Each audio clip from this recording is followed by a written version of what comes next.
Hər vaxtınız xeyirli olsun. Bəli, bir neçə dəqiqədən sonra Bakı məhkəmə kompleksində Ermənistan vətəndaşı Ruben Vardanyanın barəsində açılmış cinayət işi üzrə məhkəmə prosesi davam edəcək.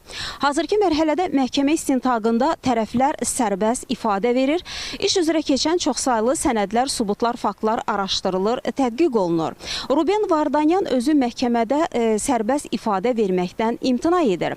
Amma buna baxmayaraq o məhkəmə prosesində dəfələrlə vəsadət qaldıraraq həm məhkəmə istintaqının materialları, həm də məhkəmə prosesinin protokolları ilə yaxından tanış olmaq üçün məhkəmədən vaxt və şəraitin yaradılmasını xahiş edib.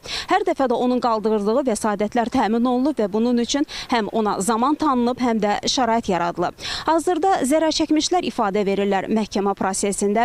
Onlar necə yaralandıqlarını, hansı zərər dəydiklərini, onlara necə ziyanın vurulması və digər bu istiqamətdə ifadələrində bildirirlər. Qeyd edək ki, iş üzrə bir çox sənədlər tədqiq olunur məhkəmə prosesində. Həmin sənədlər hansı ki, Ruben Vardanyan həbs olunduqdan sonra onun ofisində aşkarlanıb və bir çox yazışmaları var, onun bir çox video materiallar var ki, onlar da məhkəmə prosesində nümayiş olunur, tədqiq olunur.